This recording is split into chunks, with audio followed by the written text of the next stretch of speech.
Bonjour à tous, salut Stanley. Salut Max, on est de retour pour une recette sucrée aujourd'hui. Quel est le programme? Eh ben écoute, aujourd'hui je te propose un crumble banane chocolat. C'est pas bon tout ça? Excellente recette. Tout un programme. Oh là là, j'ai hâte de goûter. Et puis regarde, pas énormément d'ingrédients. Donc évidemment il faudra des bananes, 4. Du chocolat alors qu'on a haché grossièrement, ça peut être des pépites également. Combien? Là, on a 50 grammes.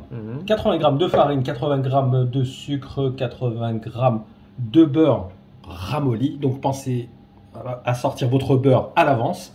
40 grammes d'amandes en poudre, une toute petite pincée de sel et du sucre vanille. Voilà, tu vois, rien de... Une recette facile et rapide. Oui, tu vas voir, ça va être très très simple. Donc, ça va être tellement rapide qu'il faudra préchauffer votre four. 10 minutes déjà, on commence tout de suite à le préchauffer. Histoire d'être tranquille. Voilà, donc comme je t'ai dit, la préparation est très simple. Hein. On va mélanger tous les ingrédients ensemble. Voilà, on va mélanger pour obtenir une sorte de pâte sablée, on va dire. Hein. Voilà, tu vois, du bout des doigts comme ça, Ouais, jusqu'à obtenir une texture sableuse. Ça va nous reposer du robot. Puis il n'y a pas une quantité énorme, c'est vrai que c'est pas utile de sortir le robot pour ça. Voilà, comme je t'ai dit, on mélange jusqu'à une texture sableuse. Voilà, donc au niveau de la pâte, c'est bon. On va passer à la découpe des bananes. Hop. Alors on rappelle quand même que tu as intégré la vanille. Oui, c'est vrai, ça n'a pas été filmé. Voilà, on l'a pas vu en vidéo, je tiens à le préciser. Voilà, entre nous, c'est facultatif. Pourquoi ? Parce que déjà la banane et le chocolat, rien que ça, je pense que ça va quand même masquer la vanille, sauf si vous en mettez vraiment. Il y a toujours une saveur, la vanille a toujours une petite saveur. Toujours. Moi j'aime bien la rajouter. Donc on va couper les bananes comme ça en rondelles. Tu sais que la banane, c'est un petit peu comme la poire, elle se marie très très bien avec le chocolat. Absolument. Donc voilà, on met tout simplement comme ça au fond de petits moules, soit individuels si vous voulez dans un grand moule. Ça marche aussi. On va dire que c'est plus convivial, c'est plus sympa des petits moules comme ça. Moi j'aime bien les portions individuelles. C'est plus facile à manger. Ouais. Et puis ça fait pas de, tu sais, des jaloux. Voilà, c'est il a la grande part. Il a la petite part. C'est tout le monde a la même part, exactement. Allez, on continue. Allez, je te laisse finir. Voilà. Écoute, comme c'est des petits moules, au final, on a mis 3 bananes. Alors oui, effectivement, si vous prenez un moule plus grand, je pense que 4 bananes, ce serait la bonne proportion. On rajoute nos petits morceaux de chocolat. C'est vraiment une recette pour enfants, franchement. Oui, tu as vu, c'est enfantin, comme tu dis. Et un genre de préparation que les enfants adorent. Voilà, on termine avec la pâte à crumble. Donc on va émietter comme ça par-dessus.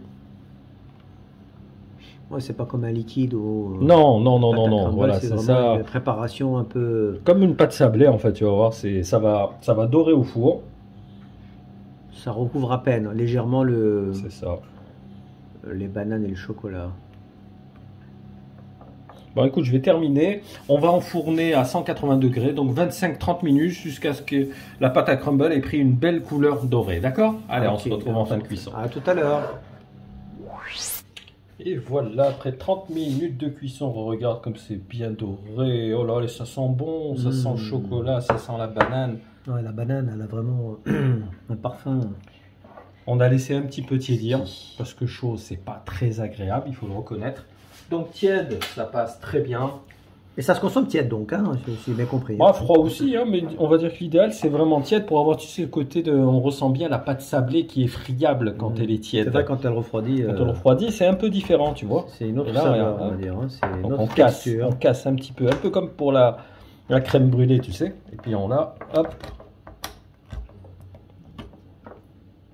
Et on a la banane, tu vois, qui a bien fondu avec le chocolat. Écoute, moi je vais déguster. Ouais, ça a l'air bon. Ah oui, c'est croustillant, c'est délicieux. Hein. Très très bon. C'est parfait. Je te laisse finir parce que je suis en train de mâcher. Non, mais de toute façon, bon, je vais pas faire la même chose que toi parce que sinon on va pas s'entendre là. C'est pas possible. On va pas s'en sortir. C'est pas possible. Donc il faut bien qu'il y ait quelqu'un qui conclue cette vidéo. Donc les gars, vous savez ce qu'il vous reste à faire. Si vous êtes un fervent adepte de crumble, que ça soit à la banane, au chocolat, aux fruits rouges, sachez qu'on a notre recette. Aux fraises qui est très bonne aussi. Ouais, aussi. Donc on vous renvoie sur une de nos recettes qui va s'afficher quelque part ici. Nous, quant à nous, on se donne rendez-vous dans quelques jours pour la recette salée. On espère que vous serez nombreux. Et surtout, n'hésitez pas à liker, à partager et à vous abonner et à rester fidèle. Ça nous fait un grand plaisir. Merci encore pour vos commentaires et votre soutien. Ça nous fait extrêmement plaisir. À bientôt les amis. Ciao. Ciao, ciao.